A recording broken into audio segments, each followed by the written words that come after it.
بسم الله الرحمن الرحيم. إن الحمد لله نحمده ونستعينه ونؤمن به ونتوكل عليه ونعوذ بالله من شرور أنفسنا وسيئات أعمالنا. من يهده الله فلا مضل له ومن يضلل فلا هادي له.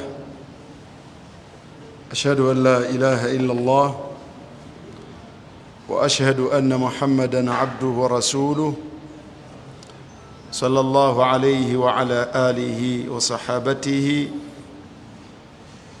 والتابعين لهم بإحسان إلى يوم الدين. أيها الأحبة، أوصي نفسي وأوصيكم بتقوى الله عز وجل. يقول الله تبارك وتعالى: يا أيها الناس اتقوا ربكم الذي خلقكم من نفس واحدة وخلق منها زوجها وبث منهما رجالا كثيرا ونساء واتقوا الله الذي تساءلون به والأرحام إن الله كان عليكم رقيبا. قال نبينا محمد صلى الله عليه وسلم: اتق الله حيثما كنت وأتبع السيئة الحسنة تمحها وخالق الناس بخلق حسن. ثم أما بعد، إن أصدق الحديث كتاب الله، وخير الهدي هدي محمد صلى الله عليه وسلم، وشر الأمور محدثاتها، وكل محدثة بدعة، وكل بدعة ضلالة. بقال بانجي منا نبني نزي السلام عليكم ورحمة الله وبركاته.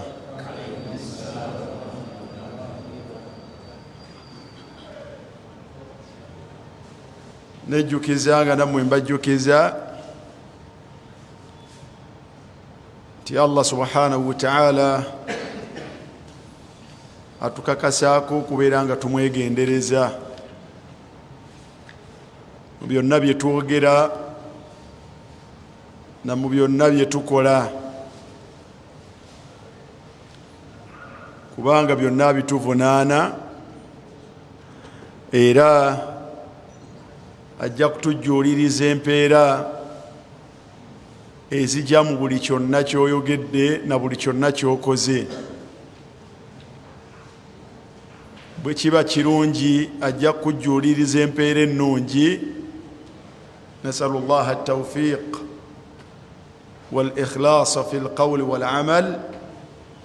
era bwe kiba kibi kibeere ekigambo oba ekikolwa, kakasa nti Allah subhanahu wa ta'ala ajja kujjuuliriza empeera ekijyamu naddala olunaku lw'oli musisinkana Allah subhanahu wa ta'ala. tilka ad-daru al-akhirah naj'aluha lilladhina la yuriduna 'uluwan fil ardi wala fasada wal 'aqibatu lil muttaqin. من جاء بالحسنة فله خير منها ومن جاء بالسيئة فلا يجزى الذين عملوا السيئات إلا ما كانوا يعملون. kale tubeere abeegendereza Allah subhanahu wa ta'ala mu buli kye tugenda okwogera na buli kye tugenda okukola oba okuleka.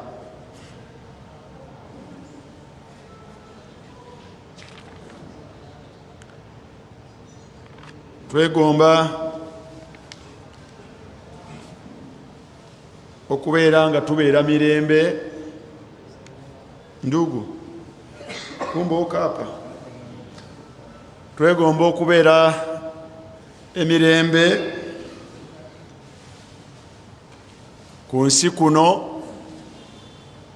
mu Kabuli zaffe n'olunaku oluvannyuma lw'okuva mu Kabuli zaffe twegomba okubeera mu abo abanaabeera n'emirembe era embeera yonna ekutuusa mu mbeera eyo kwe kwesiima okwannamaddala. Tusaba Allah subhanahu wa ta'ala akutuwe era omuntu ayagala okwesiima n'okubeera n'emirembe mu nsi ne Kabuli ne ku nkomerero ye alina ebintu byateekeddwa okwekwatako mu nsi. Tuze tubitunuulira mu ngeri ez'enjawulo naye mukkirize olwaleero tutunuulire ensonga ey'omwenda. Allah bw'anaaba atusobozesezza n'ey'ekkumi n'ekkumi n'emu olidde Seviri alina byalangirira wano. Ensonga ey'omwenda, omuntu yenna anaafuna okwesiima mu nsi n'awangaaliramu bulungi era nga ekyo kijja kumuwa okwesiima mu Kabuli oluvannyuma lw'okuva ku nsi kuno, era nga tajja kukoma ku ekyo nga ajja kufuna n'okwesiima ku nkomerero oluvannyuma lw'okuzuukizibwa mu Kabuli zaffe nga tugenda okuwangaala obuwangaazi obutaliiko kkomo. Omuntu ayagala okubeera mu kwesiima okwannamaddala ateekeddwa okubeera nga yeekwata ku nsonga gye bayita musahabatu al-akhyar. Musahabatu al-akhyar bagita batya? Musahabatu al-akhyar ekitegeeza ki? Ekitegeeza ki musahabatu al-akhyar? Omuntu aneesiima mu nsi mu Kabuli ne ku nkomerero tawangaala na buli gwasanze, wabula abantu banaawangaala nabo abeera eyegendereza abalondamu era alondamu abalungi mu bo. Musahabatu al-akhyar alondamu abeera selective mu bantu bawangaala nabo, tawangaala na buli gwasanze nedda. Waliyo abantu nga gwobalaba mu nsi naye nga tebagwana kuwangaala nabo, ng'okuwangaala nabo mutawaana nga kwe kubonaabonaakwo, era nga kwe kujja okubeera okubonaabonaakwo ku nkomerero yo, saate era nga kyekigenda okukubonyaabonya mu Kabuli yo.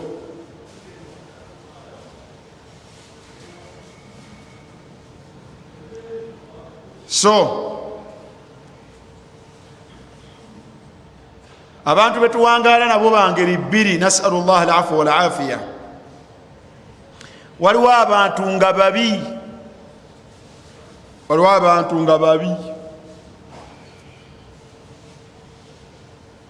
newabeerawo n'abantu nga baki?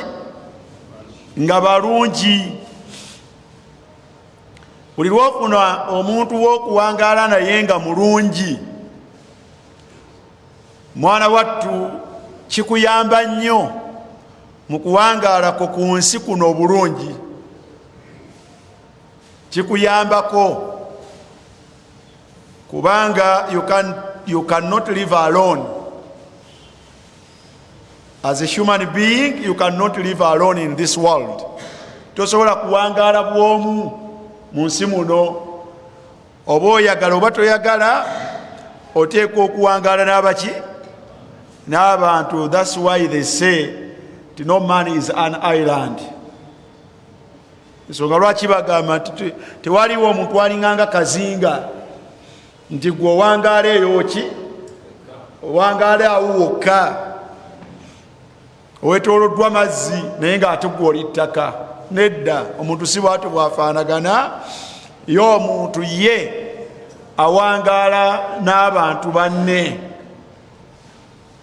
Naye mwana wattu, obulungi obudda gy'oli era buli mu bantu abo, n'obubi obudda gy'oli era buli mu bantu abo. Obulungi obudda gy'oli buli mu bantu abo b'owangaala nabo, saate era n'obubi bwennyini obudda gy'oli buli mu bantu abo b'owangaala nabo. Kati kitwalira omuntu yenna obudde n'ensonga n'okufaayo n'okwetegereza okulondoba n'okujja mu abo bawangaala nabo abanaamuviiramu obulungi okusobola okubeera nabo. Saate era kitwalira omuntu ebiseera era ng'ateekeddwa okufaayo okwetegereza abo bawangaala nabo abanaamuviiramu omutawaana n'obuzibu. Bw'amala okubamanya, bw'aba ayagala kuwangaalako bulungi yadde yaddeko, asale amagezi abeesambe. Okukaaba kwe kuli mu bantu abo. Basahaba baffe bali mu ngeri ez'enjawulo. Waliwo abatuli okumpi ennyo, abo bwe tuwangaala nabo waliwo abatuli okumpi ennyo. Mu batuli okumpi mulimu abakyala, mulimu abaami. Naye Allah subhanahu wa ta'ala n'akugezesa ne sahiba awi sahib, n'omukyala gwowangaala naye omubi ayinza n'okutwala obulamu bwo. Allah n'akugerera n'okwana omubi, omukyala atali mulungi. Soogera ku beauty, njogera ku bulungi bwenneeyisa, conduct. Allah n'akugerera omukyala n'ogwa mu mukyala omubi, n'obulamu bwasobola okubutwala.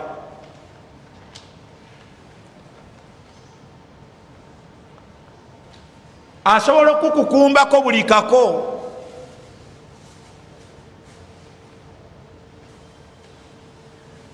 Na bwe kityo Allah n'akugerera n'ogwa ku mwami omubi, oyinza obutakala maziga, wabula nga buli kaseera bakusanga weggalidde ng'okola otya? Ng'okaaba. Naye ng'ekikaabya yoyo gwe walonda n'osalawo okufumbirwa.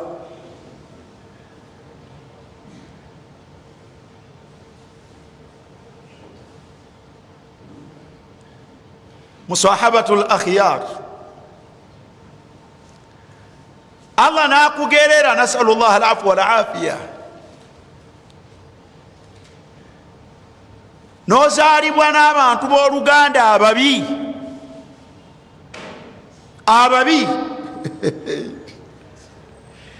n'ojja osembererwako omu muganda wo nga mubi,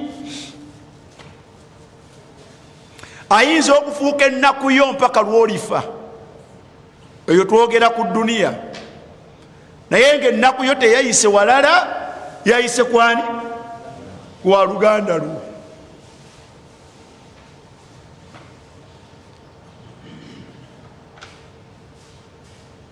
Si ffeffekka ab'omulembe guno, abaaluno, ekyo kiri mabega ddala. okuviira ddala ku waladi adamu, ku baana ba adamu. Owooluganda asobola okutwala obulamu bwa munne.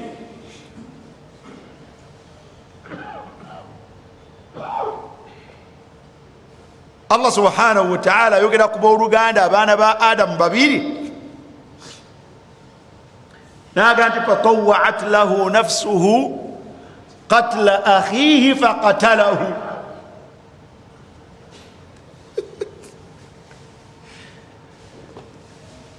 Oli omutima gwagenda gumuwa nti lwaki muganda wo tomuse, alabika ye ali bulungi okusinga. fatawa'at lahu nafsuhu qatla akhihi, omutima okutuuka okumuwa okubeera nga atta muganda we, era faqatalahu, era yamutta. Owooluganda omubi asobola okutwala obulamu bwo.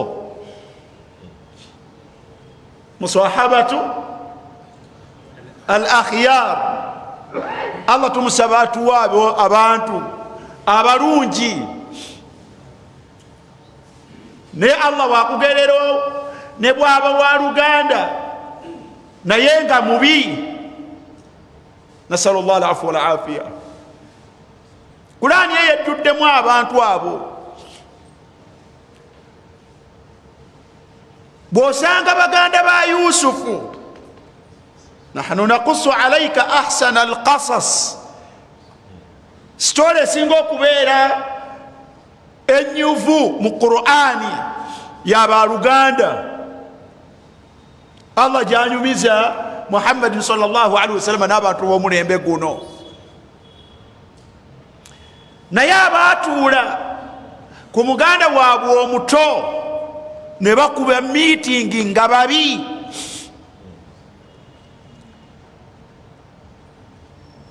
Naye abamu bagamba nti uqtulu Yusufa, musahabatu al akhyar bagamba nti uqtulu Yusufa. Ebigambo ebiva mu booluganda bateeseza muganda waabwe nti mumutte, tumutte, tusale amagezi tumutte. Aw itrahuhu arda, oba si ekyo tufune engeri gye tumuwaŋŋangusaamu, naye wo wanaaveewo. Baganda bo Allah bwakugerera abantu abatali balungi n'ojja ogwa wakati mu bo, ne bwe baba ba luganda lwo baba babulabe gy'oli, oyinza obutafuna mirembe wabula n'obonaabona, naye ng'ekikubonyaabonya baganda bo ababi. Nsaba Allah subhanahu wa ta'ala atuwa ab'eŋŋanda abalungi. Era miskini bamukwata ne bamutwala ne bakasuka gye bakasuse, ne bakawumawo ne balimba bye balimbye, naye nga muganda waabwe omuto bamulese mu kibira mu kinnya gy'atasobola nakwejja. N'abundabunda, yakomekerereza mu kkomera, abundabunda emyaka n'emyaka. Nasallallahu alafwa wal afiya.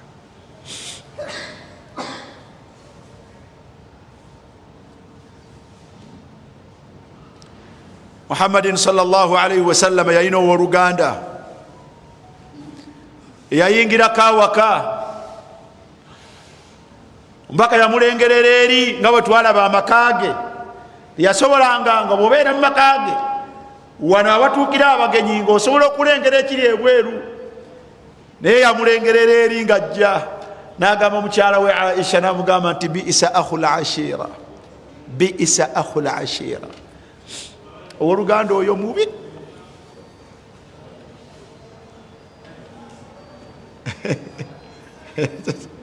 Omubaka sallallahu alaihi wasallam asonga mu muganda we ng'ajja ava eri ajja ayolekedde amaka ge, n'agamba mukyala we n'agamba nti bi'isa akhul ashira. Owooluganda oyo mubi. Yavaga nti inna min shirari lkhalqi yawma alqiyama mu bitonde ebibi maaso ga Allah subhanahu wa ta'ala. Man tarakahu nnas, ye muntu gwe balekaawo abantu ittiqaa sharrihi, olw'okutya obubi obumulimu. Ayinza okuba ow'oluganda munno n'amumanya, abaganda bye bamanyanga mubi abakosa,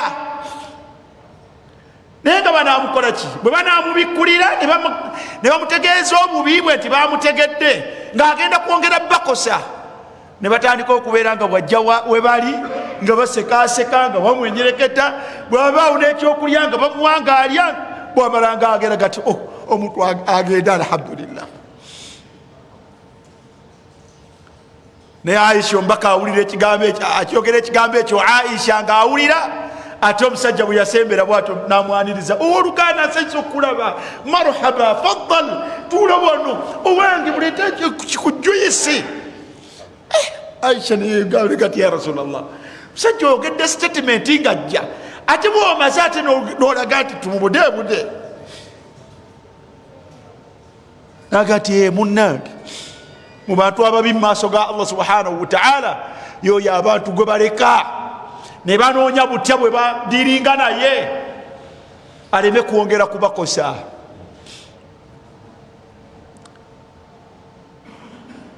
Oganda okubeera omwegendereza ku baani b'olonda okusemberera. Asallallahu alaihi wa sallam. Allah nga yakugeredde omuliraano omubi, Allahu almustaan. Allah nga yakugeredde omuliraano omubi, n'amakaago ne bwoba ogaagala otya osobola okugatunda, odduke ekibambulira. Musahabatul akhyar. Muganda wange nno twogera kwabo gwe b'owangaala nabo, naye ate naawe ekitooki kino kyekubemu, awangaala naawe gwe gwenjogeraganya naawe, awangaala naawe, awangaala naani? Na mulungi na mubi. Oyinza okuba nga gwe wennyini gwe mubi. Muleme kutuula wano mu kiraasi eno twogera ku bantu, munoonya balala, tusooke twekyekinga ffe.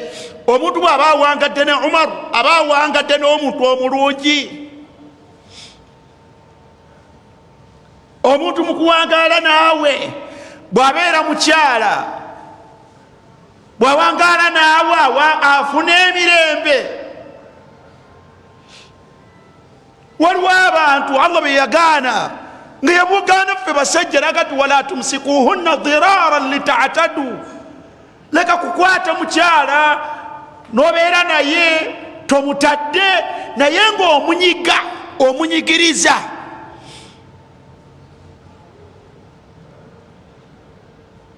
Nga tonnalowooza ku mukyala ye gwe wawasa mulungi, gwe wennyini nnyo oli mulungi eri omukyala.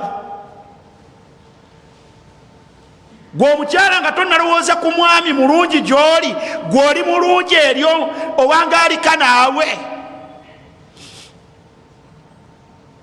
Musahabatul akhyar, obulamu buno okutambula n'okubeera mukko ku mirembe, oteekwa okuba nga walonda omuntu omutuufu awangaalika naye.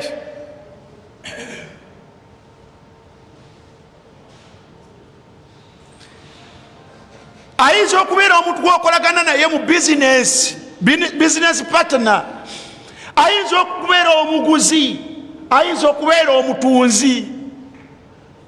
Ne bw'ofuna mukwano gwo gw'ogulako ekintu nga mulungi, yatetenkanya alabe ng'ofunako ku kyogula. Era ddala bw'ogula ewuwe olw'okubanga mulungi gy'oli, naawe bw'oba ogenda kutunda, bw'ogenda eyo otunda n'ofuna. Ne Allah bw'akugerera gw'ogenda okugulako nga mubi, otuukanga n'ebyogenda okuguza ng'olina bisala ku ezo ze waguze.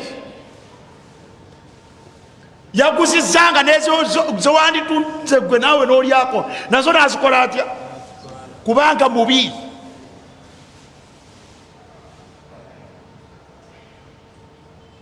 mubi tateeka mu birowoozo kwono gwaguza oba gwagulako ekigendererwa kye ye kufuna tafaayo kugwaguza oba naye afunye oba afiiriddwa nedda kyovulaba nga obusiraamu si bwe butyo butulambika rahima llahu abdan samhan idha baa wa samhan idha ishtara kyovulaba nti omusiraamu ddala bwewangaala naye nga omugulako obanga omutunza nga yakutunza abeera mu mbeera bbiri abeera asaasira nga atunda era abeera asaasira nga yagula samhan idha baa wa samhan idha ishtara naye abaddu bwe batyo nasalu llah alafu walafiya musahabatu lakhyar osobola okuwangala n'omuntu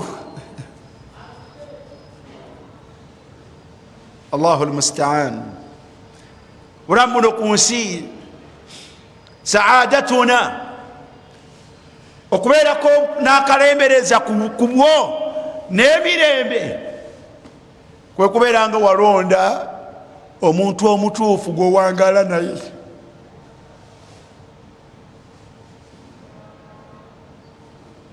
osobola okubeera n'enkuyanja y'ensi eno nga bonna bantu mikwano naye okulondamu abatuufu abawangalika nabo n'obafunamu emirembe n'obafunamu obutebenkevu osabanga allah subhanahu wa ta'ala akikuyambeko saba allah subhanahu wa ta'ala akusembereza abantu abalungi abantu obujiji bwabwe babulimu ku nsi kuno nga babulimu lw'abantu be basalawo okuwangala nabo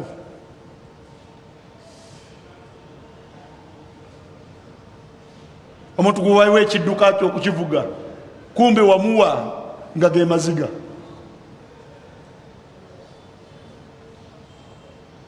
oba takisiyo oba gwewatuuza mu dduuka ali atunde ofune ekyokulya naye afune ekyokulya ate ye mwana wattu akolerera yabeere bulungi gwomanyi naye nga atudde mu maali ya munne allahu almustaan obujiji nno bwe buto bwe bufaanagana abantu bali mu maziga mu nsi muno lwabo be bawangaala nabo abantu bali mu bujiji bali mu maziga mu nsi muno lwabo be bawangaala nabo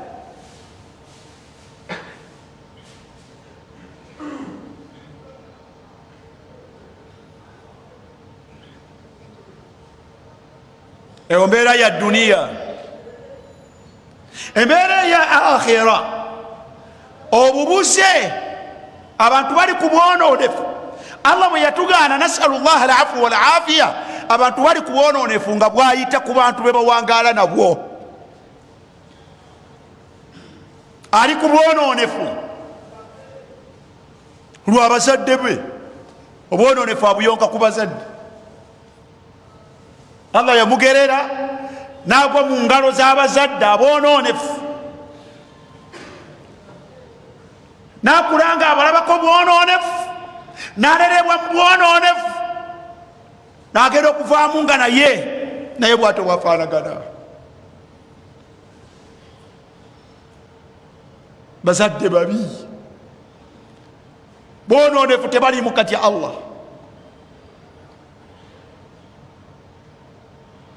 ate be bamuzaala bawangaala nabo allah agerera omuntu n'azaalibwa mu famire nga bwononefu buli we bakuŋŋaana mu bwononefu bwabwe obwo ate bamunyigiriza naye yeetabe mu bwo y'okubuvaamu kyoyita ekyangu nga famire ewangalira ku bwononefu allah okubaswara amaaso okutaasa amaaso go ne galaba nti famire yange kyewangaliramu si kyekituufu kyoyita ekyangu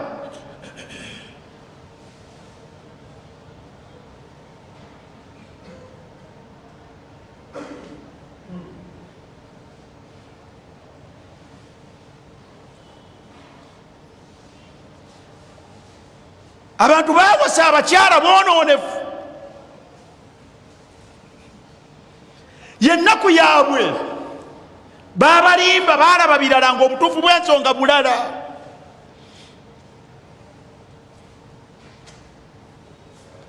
Ne babologa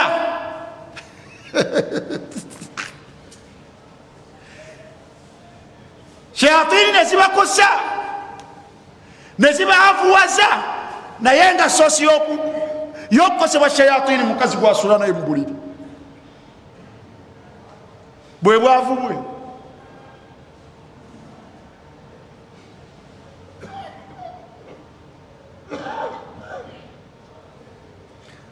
Yagwa ku musajja mwonoonefu y'oyo.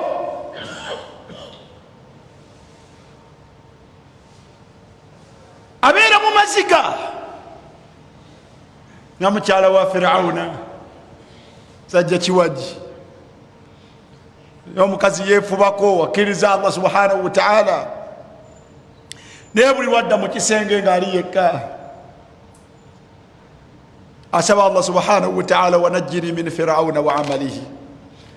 Allah ntaasa ku Firawuna baze, ntaasa kubaze n'ebikolwa bye.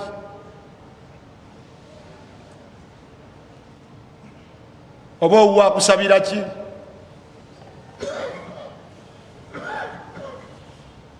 Oba owuwa kusabira ki?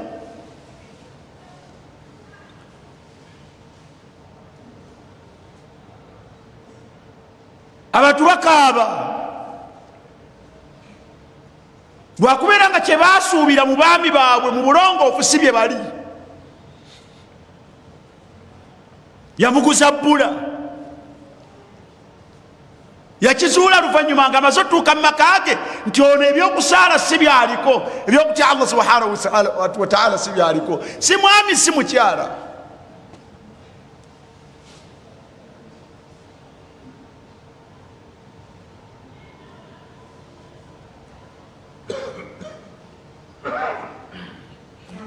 Abantu balina mikwano gyabwe, abamu mwasoma nabo, abalala mwakula nabo, naye bonoonefu. Obwonoonefu okuyingira ewuwo bwayita kubo.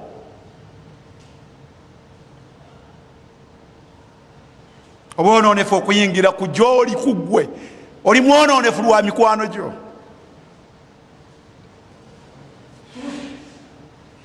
Oyita bwereere olw'emikwano gyo, giyita bwereere. Wagenda oseeseetuka ku kusaala olw'okuwangaala n'abantu abatasaala nga bwe bakujeeja. Mpozi gwogenda kusaala, munnaffe genda gwosaale. Mpozi essala etuuse, naawe ogenda okuwulira nga tebisaanidde.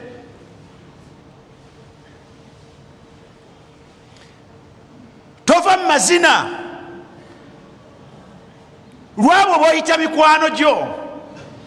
Shababu abavuuka banywa myenge, mikwano gyabwe bwe bayita awamu nga bagenze okupatinga with them. Tetinywako, tegulina buzibu, just have a taste. Kale take a sip, lwelozaako olabe. Hasbi Allah ni'mal wakil.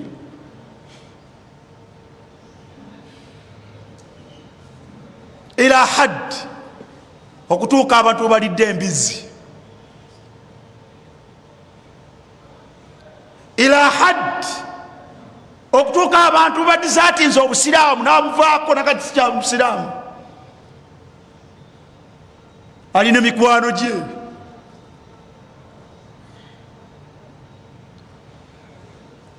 Bw'okiraba ng'ekyo ne bwe mba muli mu ssanyu lifaanagana litya, manyanga nti omaze okufuna shaqa, omaze okufuna obujiji, omaze okufuna empangaala etali nnungi mu nsi. Gwe byolaba onywa omwenge, byolaba oyita obwereere, ne muyitanga mu kitundu we muyita babafuuyira empa. Kyolaba ng'ekirungi, kyolaba ng'ekirungi kakasa nti ofunye empangala embi ku nsi era eyo yegenda okuwa empangala embi mu kabbuliyo. Omaze okwesimira oluwenda olw'obugigi obutagenda kukoma ku nkomerero yo, naye nga byayitawa kwabo bewalonda okuwangaala nabo. Ayagala okuwona muganda wange, ayagala okuwangaala ku nsi obulungi, ayagala okuwangaala mu kabbuliye ng'onoofunayo akalembereza, ayagala okufuna obulungi ku nkomerero. Sahib al akhyar, goba weesambe, beera wala n'abantu abo boolaba abatali balungi abali mu yosaako. Kiita am abait, kiriza obagaana, abantu abakwetoolodde abo ababi ne bwe kiba kyetaaga kukyusa mikwano gyo gyonna gikyusa, onoonye emikwano ne bwe giba 2, 3, 5 nga mirungi gikyuse, ofune abantu abatuufu ab'okuwangaala nabo, ojja kukaaba, ojja kukaaba. My dear, people are in tears. Abantu bakaaba naye bakaaba lwabo ababeetoolodde.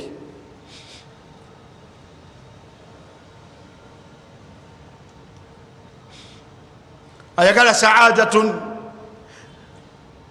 ayagala emirembe. Fasahibu salih, omwalimu agamba ati omukwano, omuntu gw'oliraana, omuntu gw'owangaala naye ng'alimukko obulongoofu, min asbaabi saadati dunya wal akhira, min asbaabi saadati dunya wal akhira. Emu ku nsonga ennene mwofuna emirembe ku nsi ne ku nkomerero. Walimala, mwalimu abuuza ati walimala, kiyinza kubanga si kituufu kitya? Alaysa inda dhikrihim tanzilu rahma fama baluka bimusahabatihim. Okuboogerako obwogezi Allah subhanahu wa ta'ala s'okusaasira kwe, okwogerako obwogezi ku balungi, nsonga ya Allah subhanahu wa ta'ala okussaako ki? Okussaako okusaasira kwe. Kati ate olw'okubeera nabo nga tanakutwala mu bantu, abantu balina tafakkuru, balina okufumiitiriza. Omwalimu yagamba ti inna kalba ahli lkahf, embwa oli wakati embwa gwe abakuvumye sibagule, naye ekitegeeza nti embwa si kyekintu ekyebbeeyi. Embwa si kigambo kya bbeeyi, okujjako mubaganda baffe abazungu bo embwa erina embeera yaabwe yaddala, naye embwa si kyekintu ekyebbeeyi mu bantu. Naye embwa inna kalba ahla lkahf, embwa ey'abantu abo abaali mu mpuku, bwojja okusanga mu suratul kahfi, lamma sahaba salihin, embwa bwe yabeera n'abalongoofu, naala min barakatihim, yafuna ku baraka zaabwe. Embwa bwe yabeera n'abalongoofu yafuna baraka. Allahu akbar. Fadhakarahu Allahu fi kitabihi, Allah n'ajogerako mu Qur'an, ejja kwogerwako ila yaumi taqumu saa. Buli lwasoma suratul kahfi, wa kalbuhum basitun dhira'aihi bilwasid, n'embwa yaabwe ng'eri awo egalamiriza enzira zaayo mu ttaka, mu musenyu. Sayaquluna thalathatun rabi'uhum kalbuhum, kati baali bameka? Kati baali basatu, naye embwa yaabwe tebagirekayo. Owokuna kubo yali embwa yaabwe. Wayaquluna khamsatun sadisuhum kalbuhum. Allahu akbar. Baali bataano, nedda baaliko ow'omukaaga. Ow'omukaaga yaani ono? Mbwa yaabwe. Wayaquluna sab'atun wa thaminuhum kalbuhum. لما صاحب الكلب الأخيار نال الكلب من بركة الصالحين، فذكره الله سبحانه وتعالى معهم وفي كتابه العزيز وفي كلامه تبارك وتعالى. الله أكبر. embomu yabeera n'abalongoofu yafuna bino wammanga, yayogerwako buli we boogerwako kimu. Allah n'ajogerako mu kitabo ky'ekyebbeeyi Qur'an kyakubiri. Allah mu bigambo bye Allah ebyekitiibwa nga Allah ayogera ku mbwa yaabwe, ku mbwa. fakaifa biman sahaba as-salihin. ate olwo nga muntu yawangadde nabo, ate olwo nga muntu yawanga alina omuntu nga mulungi.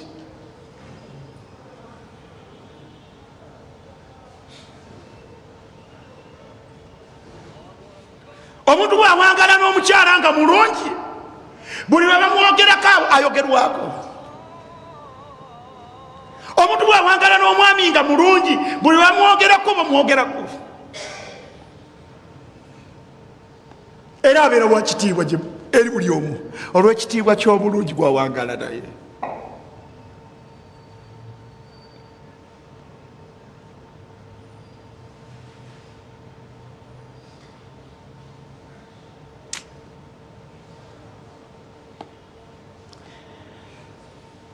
Allah subhanahu wa ta'ala genda osoma suratul kahfi aya ezogera ku bantu abo.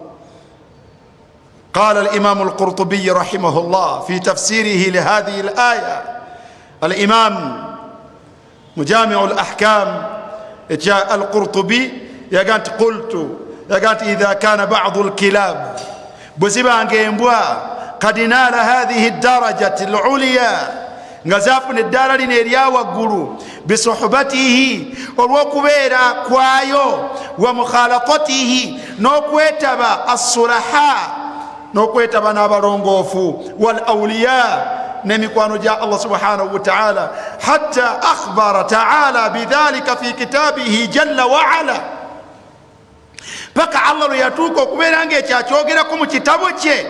fama dhannuka bilmu'minin fama dhannuka bilmu'minin, kati otolwo olowoozezza otya kubakkiriza almuwahidin abawula Allah subhanahu wa ta'ala mu bwenyini bw'okumwawula, almukhalitina almuhibbina liawliyaihi lilawliyai wassalihin. kati atolwo abasiraamu abeetaba awamu n'abasiraamu abalungi era mikwano gya Allah subhanahu wa ta'ala era abalongoofu. kalbun embwa ahabba qauman fadhakarahu Allah, yayagala abantu Allah n'ajogerako ng'ajogera wamu nabo. fakaifa bina wa indana aqdu liman wa kalimata alislami, atolwo tufaanagana tutyaffe nga tulina ekifundikwa ky'obukkiriza n'ekigambo ky'obusiraamu wa hubbi nabiyi sallallahu alaihi wasallam. thumma alaysa almaru, abaffe tekiri nti omuddu yuhsharu maa man ahabba, obadde okyali ku byensi, abaffe si kituufu nti ate bwe tugenda ku nkomerero omuntu Allah agenda mumuzuukiza wamu n'abo be yayagala era be yawangaala nabo. kwagala ku bwagazi bantu abalungi era n'owangaala nabo kikumalira Allah subhanahu wa ta'ala okusitula n'akuteeka mu bifo ebyebbeeyi we bagenda okubeera abo. Agisiraaji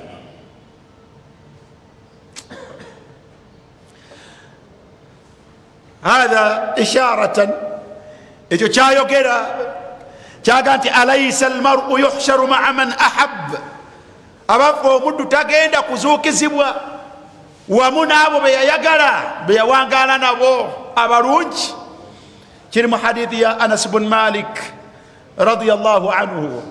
Anas bin Malik yagamba ati twali tutudde awali omubaka sallallahu alaihi wasallam fajaa rajulun, omusajja kyavajja bali awo n'omubaka sallallahu alaihi wasallam kyava mubuuza ati ya rasulallah, owange omubaka wa Allah mata saa, owange omubaka wa Allah mata saa, enkomerero yo yaddi. Ebibuuzo ebyo abantu babibuuzanga omubaka sallallahu alaihi wasallam. Allah yakyogera mu Qur'ani ti yasaluka nnaasu ani saa, yasaluka nnaasu ani saa, abantu bakubuuza ku nkomerero. yakubeerawo ddi ayana mursaha fima anta min dhikraha.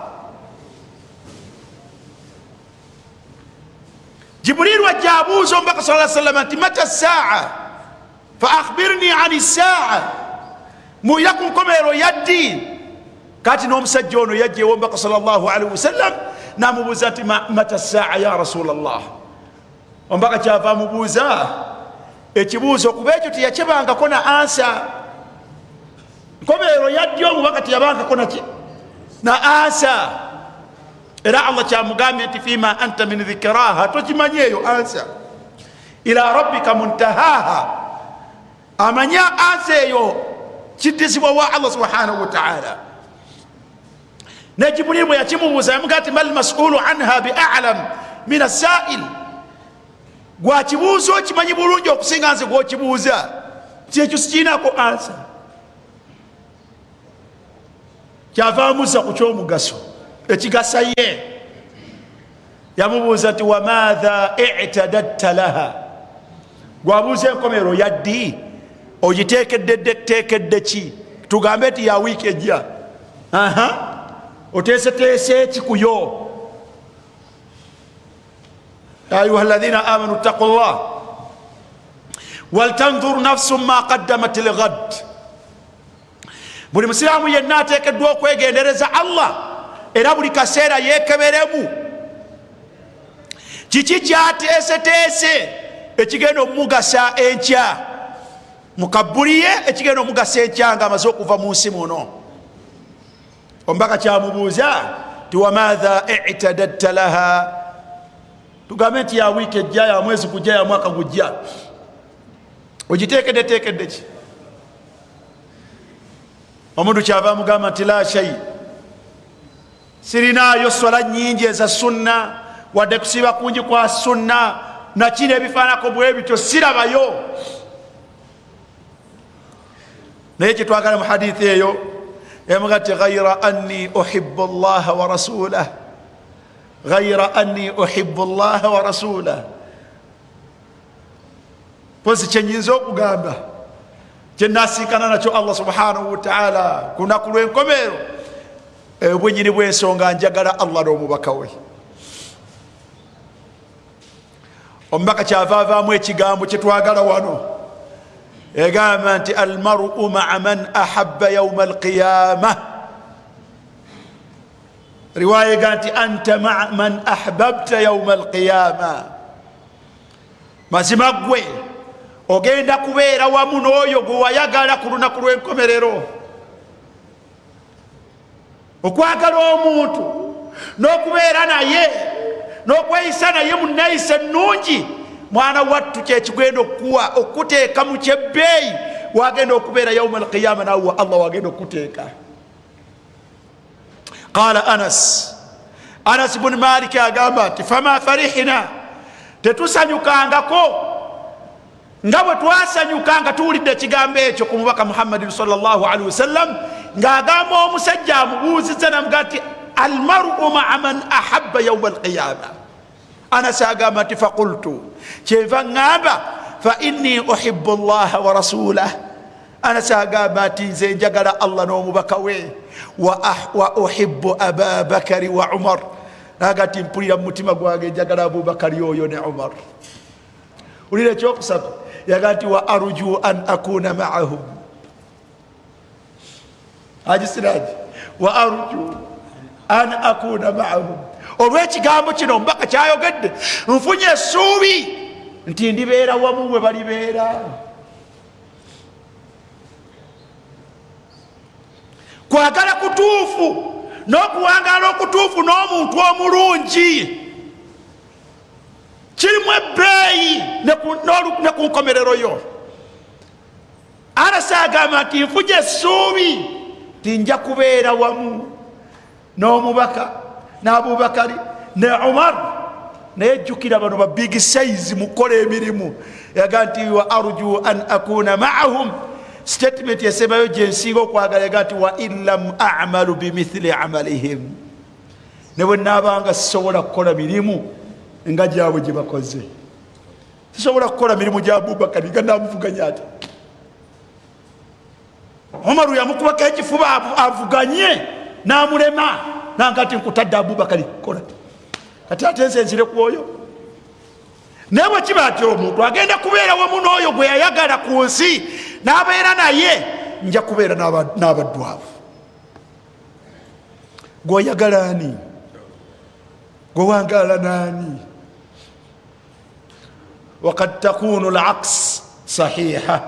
N'ekyennyume kiyinza okubeera ekituufu. Nasalu llah al-afwa wal-afiya. Oyinza okwagala abantu ababi wa tuhsharu ma'ahum. Oyinza okwagala abantu ababi wa tuhsharu ma'ahum. Allah n'agenda akuzuukiza nabo. Waliyo abantu omubaka bwe yagamba nti wa yuhsharu yawma al-qiyama ma'a firawuna wa hamana wa qarun. Waliyo abantu Allah bwe yagamba, omubaka bwe yagamba nga si byakuzannya, yaga nti omuntu oyo agenda kuzuukira wamu ne firawuna ne qaruna ne hamani. Abawalimu bwe baba bavunula ekigambo ekyo baga nti man shaghalatuhu maaluhu, oyo alabankanyizibwa emaali ye n'ebyobugabugabwe ku Allah, yuhsharu ma'a qarun, agenda kuzuukizibwa ne qarun. Waman shaghalatuhu ri'asatuhu, oyo alabankanyizibwa ku Allah n'obuyinza bwe n'ebitiibwa bye ne bimwerabiza Allah, yuhsharu ma'a firawun, agenda kuzuukizibwa ne firawuna. La hawla wala quwwata illa billah. Waman shaghalatuhu wizaratuhu, obuyambi bwe n'okuyamba abakulembeze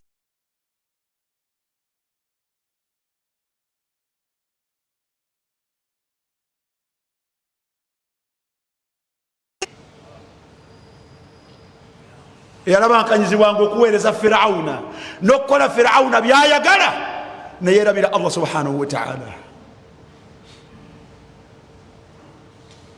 Ofaanana otya? Shaqa'uka fi dunya wal akhirah, emitawaana gyo okuwangaala kwo okubi obugigi bwo kulabika kuli mu bantu bowangaala nabo. Wakadhalika saadatuka, n'obulungi bwo n'okwesiima kwo ku nsi ne ku nkomerero kuli mu bantu bowangaala nabo. Bwe babeera bantu balungi, empangaalo yo ku nsi nnungi kuba nnungi, ojja gyenyumiririzaamu, ne kabuli yajja kuba nnungi, n'enkomerero yo ojja kuwangaala bulungi. Inna musahabata al-akhyar jabalun mawruth wa mamdudin fi dunya wal akhirah. Mugala wange, abantu bawangaala nabo lulinganga lusozi lusikirwa. Owangaala nalwo, engeri gy'owangaala nalwo ku nsi kuno bye mugenda okusikira empangaala eyo ne ku nkomerero. Ala taqra, gwe tosoma mu suratu Zukhruf aya y'enkaaga mu omusanvu, Allah gye yaga nti al-akhilla,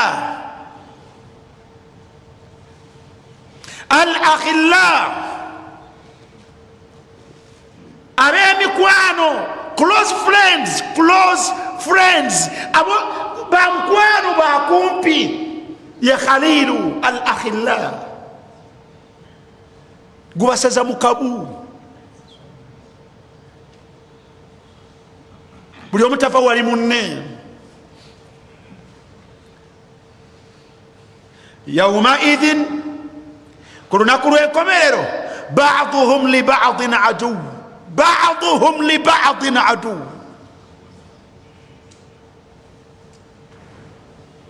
buli omu agenda kubeera mulabe wa munne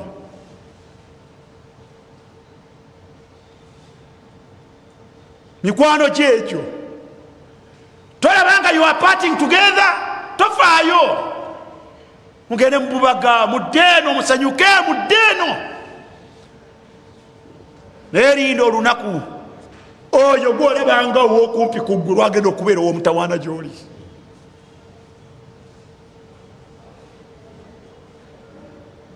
naudhu billahi min rufaqai su allah atwesambye abantu abokuwangala nabo ababi abajjambulamu bwaffe abongereyo bisababin am biduni sabab oba waliwo ensonga ba tewaliwo nsonga abantu ababi mubulamu bwaffe allah abongereyo abatuggirewo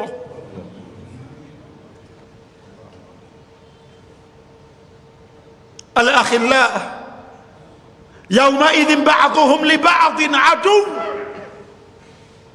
waman asdaqu min allahi qila waman asdaqu min allahi haditha bigambo byani ebisinga okubeera ebituufu okusinga ebya allah newulira exception wulira exception ku nkomero ya aya allah yaga nti illa almuttaqin ajisiraji illa almuttaqin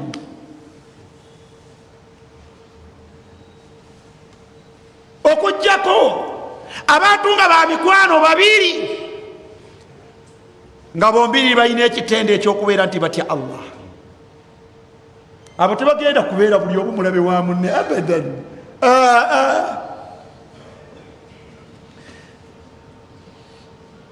ku nsi si balabe buli omu si mulabe wa munne wabula bayambagana yataawanuna ala albirri wattaqwa bayambagana kukukola bulungi nakutya allah mu nsi muno mukyala n'omwami nga bombi balimu akatya allah mukyala yakubiriza omwami kati akalimu katukakole bayambagana kukola obulungi tuyambe owooluganda gundi tuyambe maama we saidi eno tuyambe taata we saidi eno oli mutowo bayambagana kukola obulungi kama yataawanani ngera bwe batyo bayambagana ala taqwa kumirimu okutya allah subhanahu wa ta'ala mukyala ayamba ku bbaawe ku swala n'omusajja ayamba ku mukyala we ku swala omukyala ayamba ku mwami we ku kusaddaaka n'omwami ayamba ku mukyala we ku saddaaka omwami ayamba ku mukyala we ku birru walidayha ku kuyisa obulungi bakadde baabamuzaala n'omukyala ayamba ku mwami we okuyisa birru walidayha bazadde baabamuzaala nga tewaliwo okufundawalizibwa illa almuttaqin ayamba ku mwami we okuyunga oluganda lwe n'omwami ayamba ku mukyala we okuyunga oluganda lwe abeetaavu babayambira wamu allahu almustaan illa almuttaqin ne bakomekereza nga bakoze obulungi nga buli omu ayamba ku munne owooluganda olulungi ayamba ku munne okulaba nga bagenda mu maaso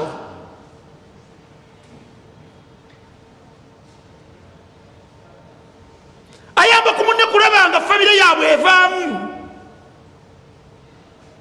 bayambagana buli omu akwata munne ku mukono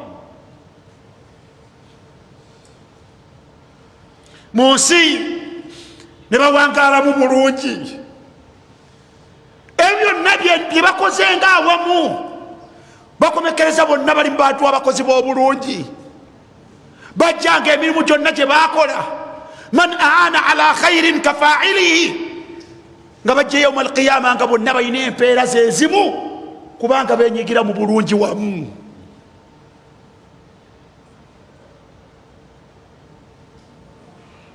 al akhyar owomukwano omulungi si wa luganda lwo naye nga mukwano gwo mulungi yaqi sahiba ataasa munne mawaqi ashar haka tuganda wange wano jakufunirawo obuzibu vaawo jakufunirawo obuzibu.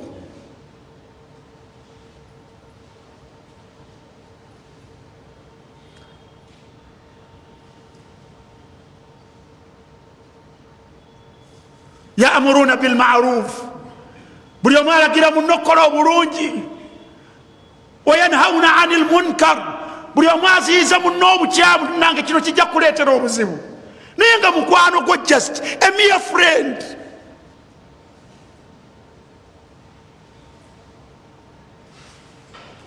Era omusanga akugamba munange nenswera ekwagala yekugwa ku bbwa, ono kikyamu kino kyokola kino kireke, naye nga mukwano gwo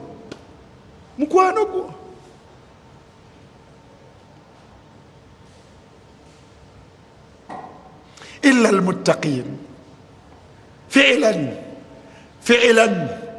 basaana ekyo omubaka sallallahu alaihi wasallam kiyalaga mu hadithi ya Abu Huraira bwe yagamba nti sab'atun yudhilluhum Allahu fi dhillihi yawma la dhilla illa dhilluh. Abantu bagenda kubeera mu kisiikirize kya Allah ku lunaku watagenda kubeera kisiikirize okujjako ekya Allah. Naye yaga nti warajulaani n'abantu ababiri, mwami na mukyala, oba mukyala na mukyala, oba musajja na musajja, oba muvubuka na muvubuka, oba bantu tahabba fillah, nga buli omu yayagala munne nga mwagala ku lwa Allah subhanahu wa ta'ala. Ekyo ne kibagatta kira tugende tusaale, babeera ku bodaboda awo ku sitaji yaabwe, akati omubazi nye gira tugende tusaale, leka naawe paakinga tujja kukola oluvannyuma lw'okusaala.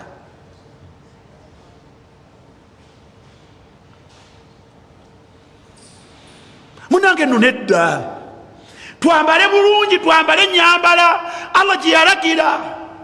Munange nno nedda emaali eya haramu tugireke, tetutuusa mu maaso ga Allah nga tusiimiddwa.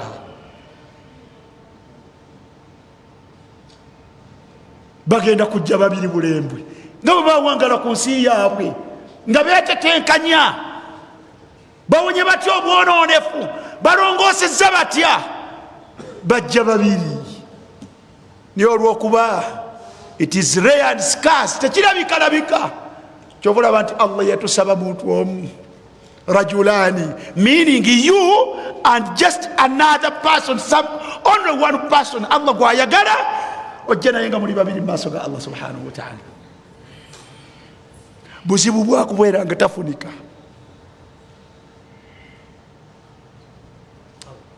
tafunika, omulinayo gwe bwokebera mu saako yo omulinamu.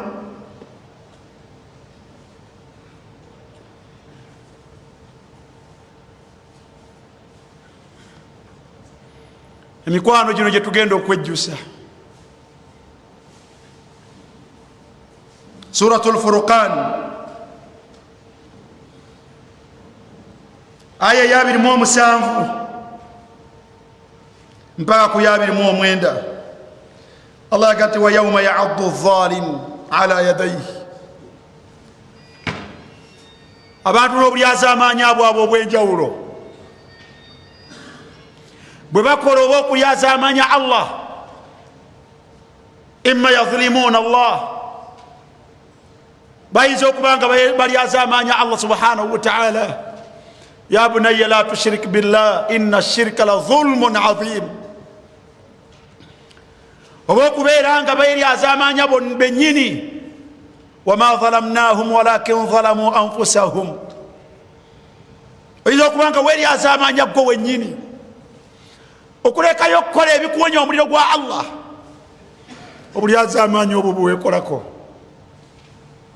Oba okulyaza amaanya khalqullah تظلم خلق الله وليا زمان يبيتون بيا الله سبحانه وتعالى. من كانت عنده مظلمة لأخيه من شيء أو من عرضه omuntu yenna alina obulyazamaanya bwakola ku munne, buyinza okuba ku nsonga yonna oba buyinza okubeera ngaokkakkanya kitiibwa kye. wa yauma yaaddu zalimu ala yadayhi, waliyo olunaku omuntu lwagenda okujja nga aluma engalo ze wakati mu kwejjusa. yaqulu ya laitani ittakhadhtu maa rasuli sabila, nga yajjusa kale senga na following footsteps z'omubaka sallallahu alaihi wasallam. had I followed our prophet's footsteps, guidance, senga nagoberera okulungamizibwa ku mubaka sallallahu alaihi wasallam. naye ebyomubaka tubirekawo, tetwagala kumanya. ya wailata ya wailata, nga ndabye nze nga zinsanze nze. laitani laitani, nga ndabye nnyo. lam attakhidh fulanan khalila, lam attakhidh fulanan khalila, senga safuula Bashir, senga safuula Faruk, senga safuula Kaswiru, senga safuula Umar, senga safuula Zainab, senga safuula Ruqayya, senga safuula fulana.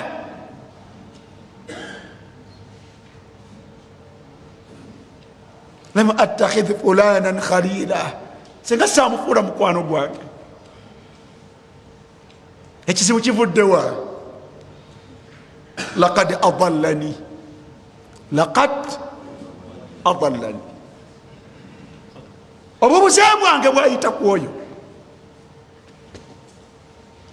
laqad adallani, obubuze bwange, ebyonoono byange byayita ku oyo. adallani an dhikri ba'da idh ja'ani, twawangaalanga n'oyo nga noba otusomera etteeka erifaanagana litya totubuulira. fe bwe twabeeranga mukwano gwaffe nga ne bwasoma hadithi efaanagana ete tetwagala kumanya. laqad adallani an dhikri ba'da idh ja'ani.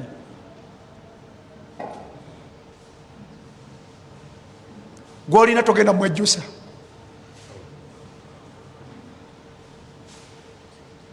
gwolina togenda kumwejjusa.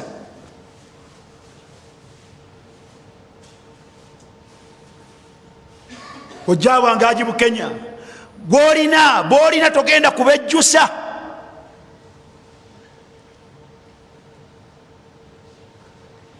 Salim, okakasa bwolina bwoyita mikwano gyo togenda kubejjusa.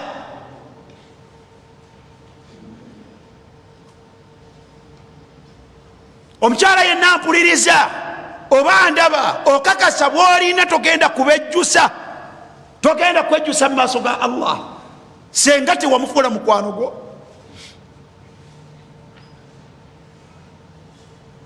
thaniyan adallani, okakasa tayitako bwonoonefu butuuka bujja gy'oli. okakasa oyo gwoyita mukwano gwo gwoyita naye, okakasa tayitako bwonoonefu bujja gy'oli.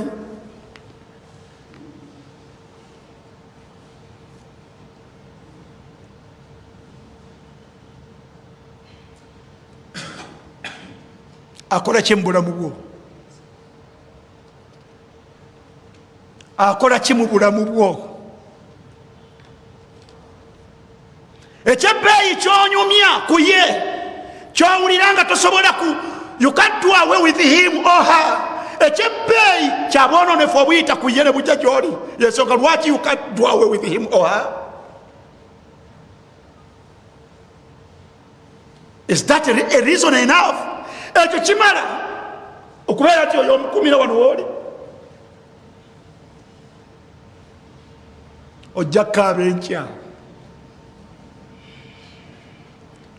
ojjaka benkya wakana shaitanu lilinsani khadhula wakana shaitanu lilinsani khadhula.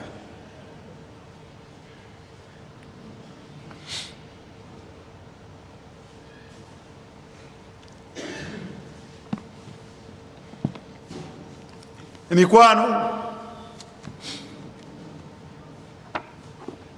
tetulina gye tugitwala nnyo. Omukwano ogutakugattako kulongoosa tolina gy'ogutwala nnyo.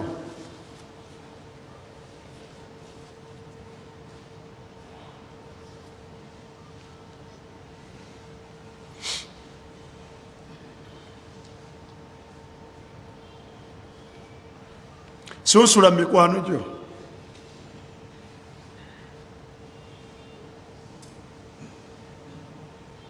Hadithi ya Nu'man ibn Bashir oba obadde obatwalawa olowooza olina gy'olaga ennyo nabo. Nu'man ibn Bashir radiyallahu anhuma عن النبي صلى الله عليه وسلم قال genda osomemu kitaabu tauba wa zuhud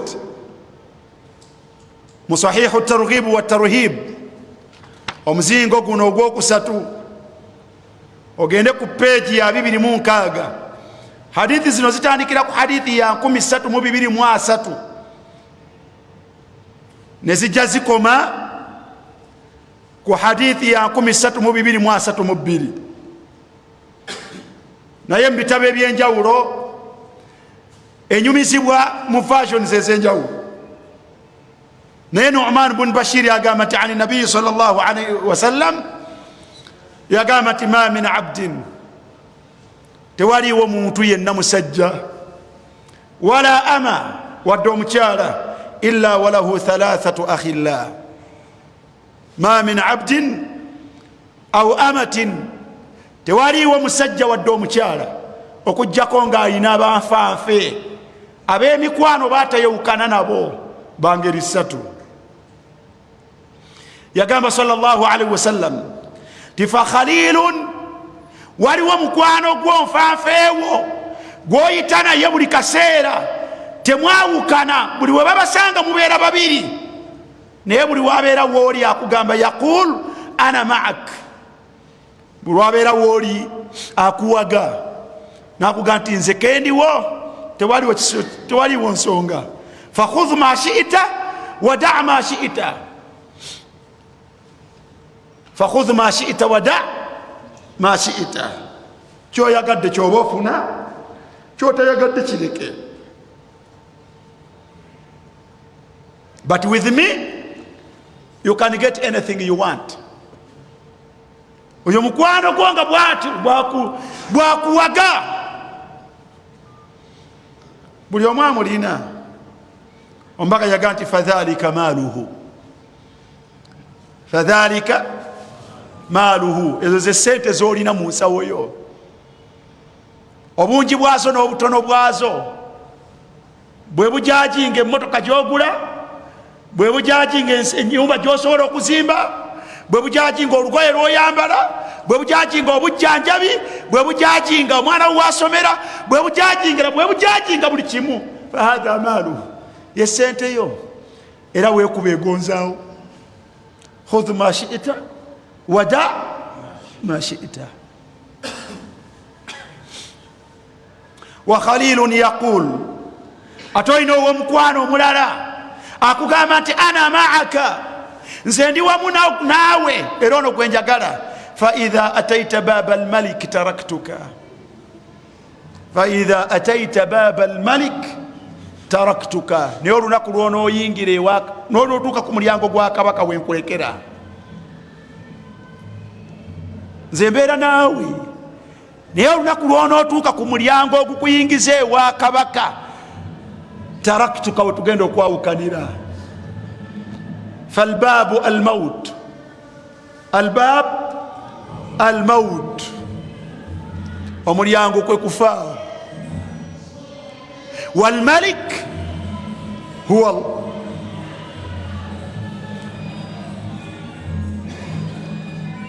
قل أعوذ برب الفلك قل أعوذ برب الناس مالك الناس الملك هو الله kabaka yani kati lwona otuuka ku mulyango ogukuyingiza ewa kabaka ono w'omukwana agamba titaraktuka we twawukanira yagamba sallallahu alaihi wasallam fadhalika khadamuhu wa ahluhu abo be baweereza abo be bakyala bo be baana bo gyemikwano gyo allah mwenkanya nasalu llah alafu walafiya allah mwenkanya olunaku lwofa mikwano gyo ne ttiimu yo gibeerawo gyonna omulaasi bwafa omulaasi bulungi naafa abalaasi bonna ab'eggwanga lino okukuziika babeerawo nimbi oba mazima omuyimbi lwafa ne munnakatemba bayimbi ne bannakatemba banne babeerawo ne bajja ne bakuteekayo ne bakulekawo oye katolubwama tewaliwo yabulawo mu ttiimu ye taliwo abulawo munabyabufuzi lwafa bannabyabufuzi bakola batya babeerawo baggwayo naye olumala okukuteekayo n'omuwalimu lwafa n'omuwalimu lwakola atya lwafa era abawalimu bakola batya nakirabako ku Abdul Hakim Sekimpi n'abalala buloga lwafa buloga lwafa babuloga bajja kukola kutya nakirabako ku Ichuli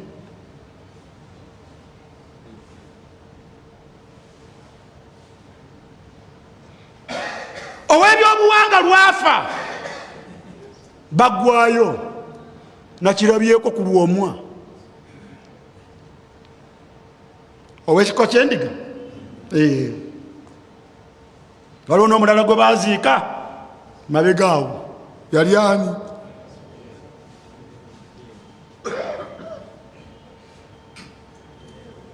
yeddeewo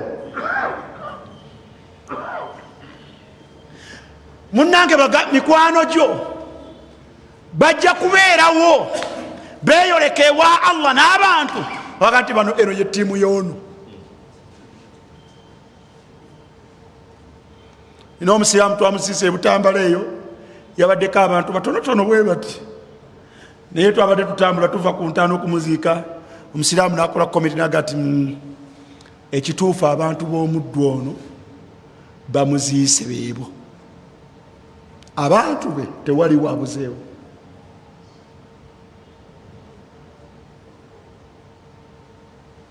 idha ataita baba almalik taraktuka sahibi alakhyar londa abantu abatuufu bwoba obwangala nabo abantu abatali batuufu shaqauka fi dunya wal akhirah kubonaabonakwo mitawaanajo miranga gyo ku nsi ne kuki ne ku nkomerero nga tonnagenda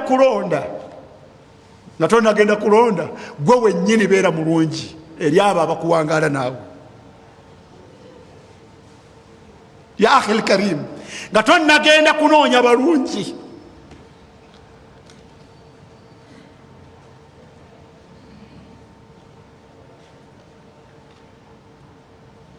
gwe wennyini beera mulungi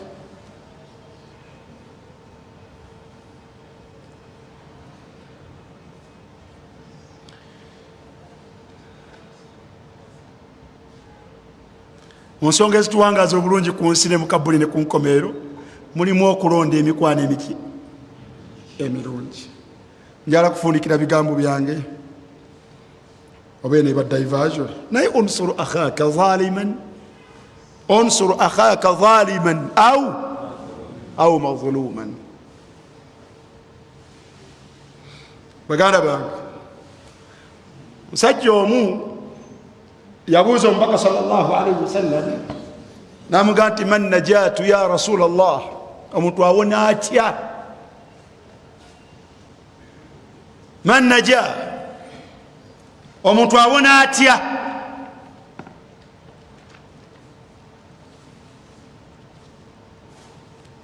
kibuuzo kigamba kitya? Man naja, omuntu awona atya? omubaka yagamba nti amsik alaika hatha, wekuumeko oluki, wekuumeko olulimi. abasiraamu ba Uganda, man najatu, omuntu awona atya? omubaka yagamba nti amsik alaika hatha, wekuumeko olulimi.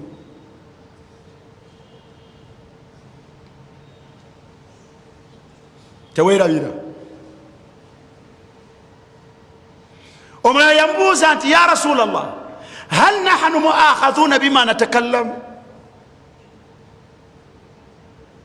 ddala kituufu allah agenda tuvunaana ebigambo byetwogera?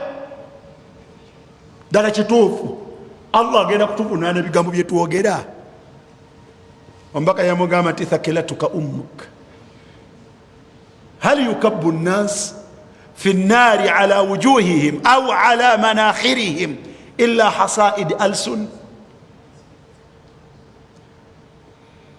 abantu bagenda kuyiibwa muliro nga babasika babakulula, nga babakutte upside down, babakulula n'amagulu gaabwe, ng'ebyenyi byebyekulula ku ttaka, bwe babakasuka mu muliro okujjako nga entabu egenda kuba nga evudde kuki?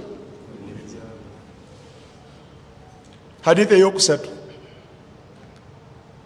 lamma suila rasulullah, mbaka bwe yabuuzibwa an akthari ma yudkhilu nnasi annar, ku kigenda okufuuka ensonga tugwere mu muliro, omubaka yagamba nti aktharu ma yudkhilu nnasi annar, ensonga egenda okusinga okuyingiza abantu mu muliro allisan, oluki, olulimi. hadithi eyokuna, mbaka yagamba sallallahu alaihi wasallam nti inna al-abda la yatakallamu bil kalima, inna al-abda la yatakallamu bil, omuntu ayinza okwogera ebigambo la yulqi laha bala, la yulqi laha bala, nga tofuddeeyo gweoyogera bwogezi, naye yagati yahwi biha fi nnar, ng'ogenda kubonaabona n'ekigambo ekyo mu muliro 70 kharifa, emyaka egitaka wansi wa 7.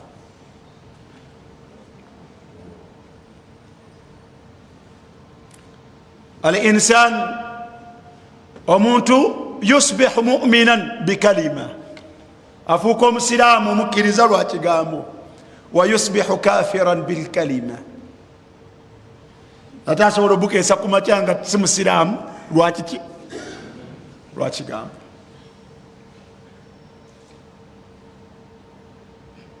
wahalumma jarra, n'ebifaanagana bwe kityo n'ebirala bwe bityo bingi,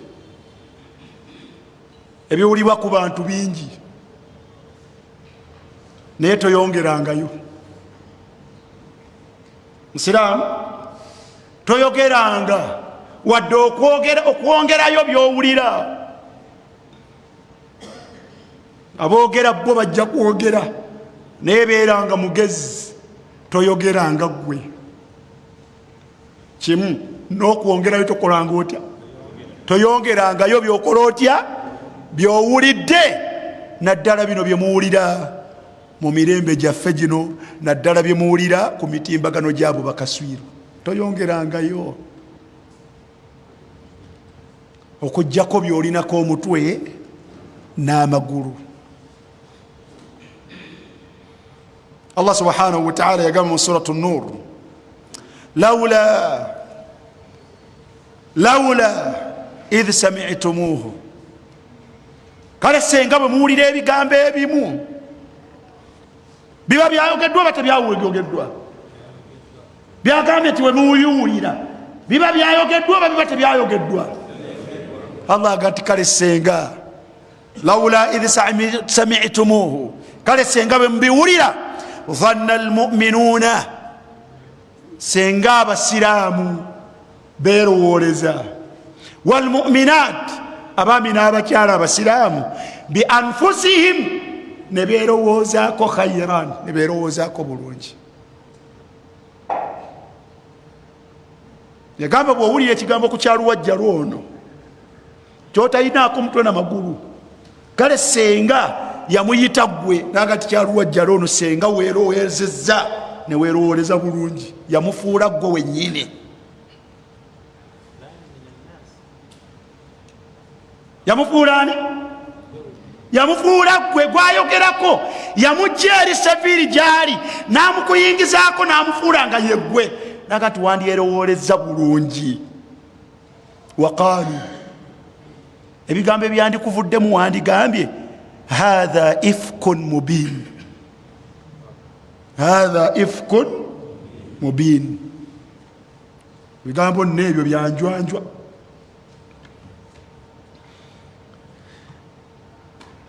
kigambo kiyayogerako, kale bwoba oyagala obikakasa laula jaau alaihi bi arbaati shuhada, kale senga obireeterako abajulizi abatakka wansi wa bana nga ddala babiinako obukakafu, nga ddala babiinako obuki, nga ddala babiinako obukakafu. yaga nti fa idh lam yatu bishuhada, naye bwobanga toleese bajulizi ddala balina bukakafu bwankukunala ddala. anono obukakafu yali ayogerako bwakumusanga ddala ng'obwereere bwa buli omu buli mu bwa munne, nga buli omu kubaana nga yakikoze ate nga yakirabye. fa ulaika inda allahi humul kadhibun, abo be balimba ewaani. naye obulungi bwa Allah bulungi ku basiraamu mmwe.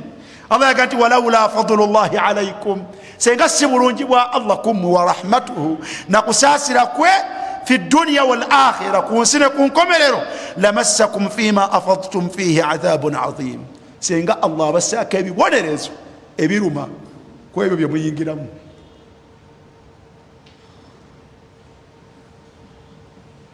basiraamu mmwe, basiraamu mmwe, abantu be mutamanyi mubaleke. waliyo omuntu ng'okujjako okumulaba ku midiya bwoti nga tosukka waawo, bamuzaalawo, ani amuzaala, awangaalira mu kitundu ki, kyalo ki, yasoma atya, mukyala we yaani, abaana be bebaani, tuweeyo mikwano gye etaano.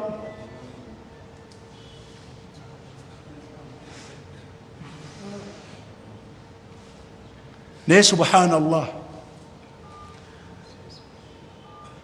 ng'omwogerako nga nebyomwogerako tebibeera ku ngulu wabula nga byamunda mu mutima. la hawla wala quwwata illa billah. naam, toyina kyomanyi ku baddu, baleke.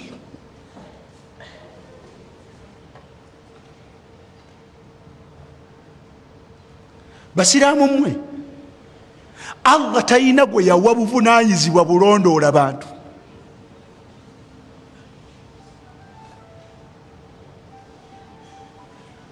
omubaka yakowoolako n'aga nti ya maashara man aslama bilisaanihi, abange mmwe abaasiramuka ku nnimi zammwe, walam yufti limaana fi qulubikum, ng'obukkiriza tebwasukka nnimi zammwe kugenda muki, mu mitima gyammwe. yaga nti la tuudhu lmuslimina, la tuudhu lmuslimin, temunakuwaza, temunyiiza basiraamu. otegeeza ki ya rasulallah? wala tatatabbau awratahum, mulekeraawo okunoonyereza ku privacy z'abantu. Allah ke yabibakweka si byammwe. Allah bye yakweka ku Umar si byawe.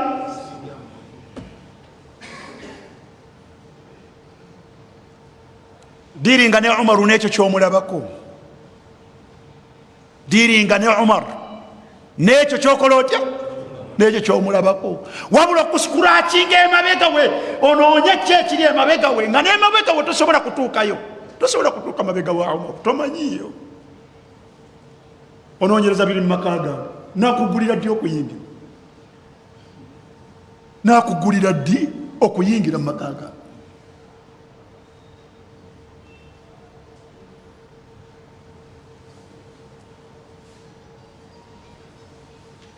La tatatabbau awrata almuslimin, muleke kugoberera privacies z'abantu. Fa innahu man tatabba'a awrata akhihi tatabba'a Allahu awratahu. Muntu eyalowooza nti alondoola embeera ez'ekyama ezeekwese ku bantu agenda okulondoola ezize ye Allah, agenda okulondoola ezize yani. Waman tatabba'a Allahu awratahu, Allah gwanalondoola yufudihuhu, ajja kumubufeebya, ajja kumwambula, ajja muswaza.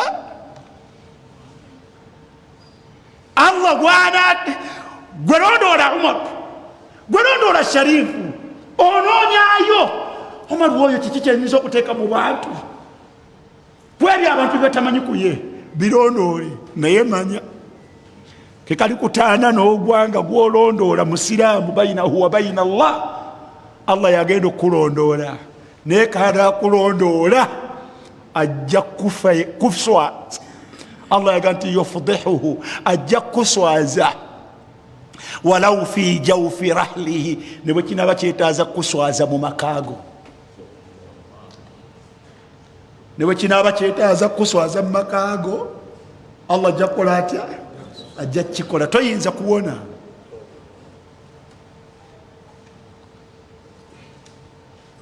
Taamalu maa almuslimin, mukolagane n'abasiraamu ala dhahir, kwebyo ebiri kuki, kwebyo ebiri kungulu ebibeeyolekera.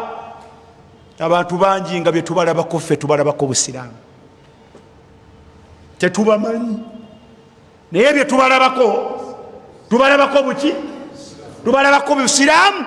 Wa nuamiluhum bihadha, era tukolagana nabo kwekyo. Wallahu yatawalla sarair, ebyamakubo Allah yabikola ate.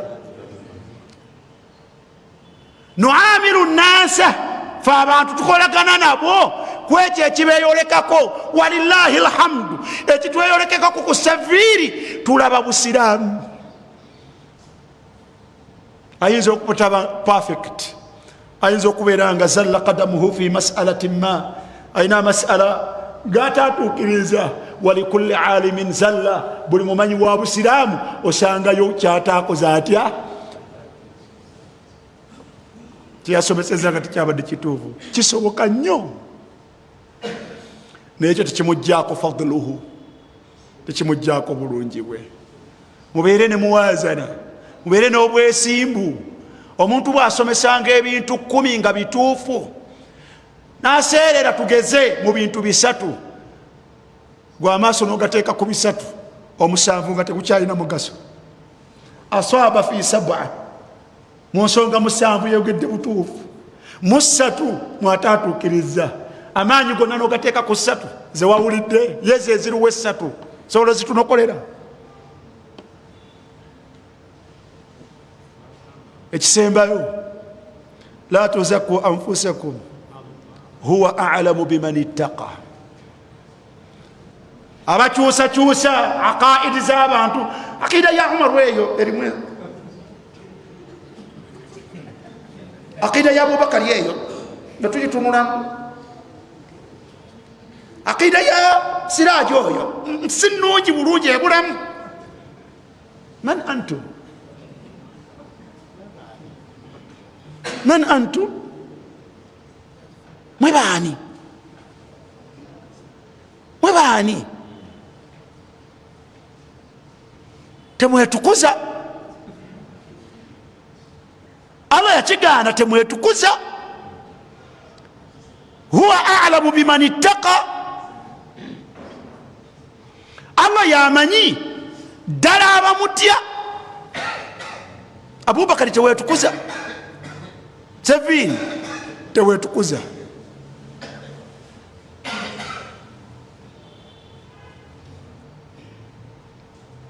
N'obungi bw'abannafuusi mu Madiina, obungi bw'abannafuusi mu Madiina nga Muhammadi muki mulamu, okujjako Hudhaifa gwe yabuulirako, naye Muslim community teyababuulira bonna. Muhammadi takuŋŋaanyangako Muslim community, naga nti basahaba mukuŋŋaane, gundi ne gundi ne gundi ne gundi bannafuusi yakikolangako. Alina obujulizi nga yakikolanga obundeetera. Mu Madiina Muhammadi teyakikolako, gw'okikola mu nsi yonna. Umar woyo munnafuusi gwani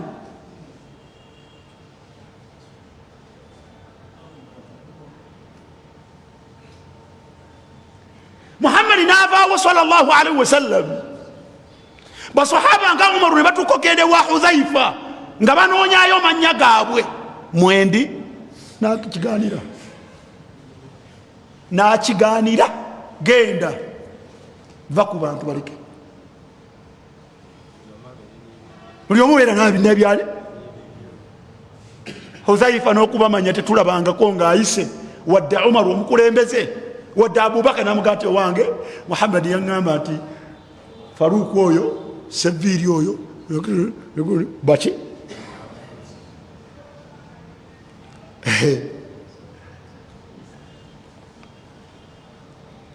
wamadha yadurruk, bannange kyekikunakuwaza, amaanyi gonna gojjayo, kyekikunakuwaza. Umar wawangaalira enansana okujja kwa Lidina omulundi gumu mu mwaka, najja asomeseewo mu Busiraamu, najja asomeseewo mu Busiraamu, natambula n'agenda. Nojja olwana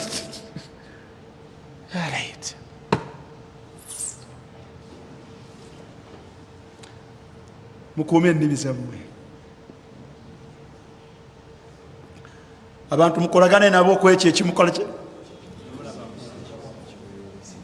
Abantu temukola mutya, wallahi temubamanyi. Kaswirwa oyo mulaba abeera wendi naye simumanyi, simanyi Kaswirwa oyo, Kaswirwa simumanyi. Kati ate Kaswirwa amanya atya Hatimu?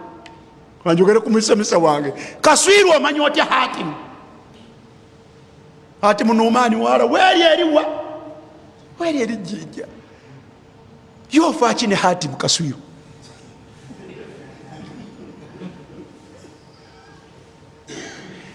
Irani yakutawuya wantu wanyene bana abe Kampala, abe Namungona ne Kampala, naye ogenze kuba Jjinja.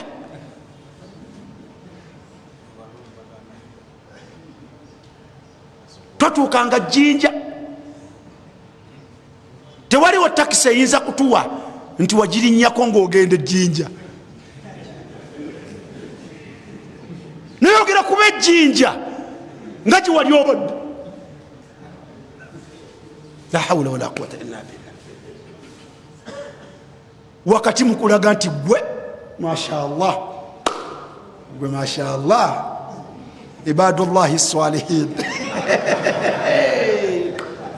سبحانك اللهم بحمدك أشهد أن لا إله إلا أنت أستغفرك وأتوب إليك. السلام عليكم ورحمة الله وبركاته. Lero Seviri anaatutta.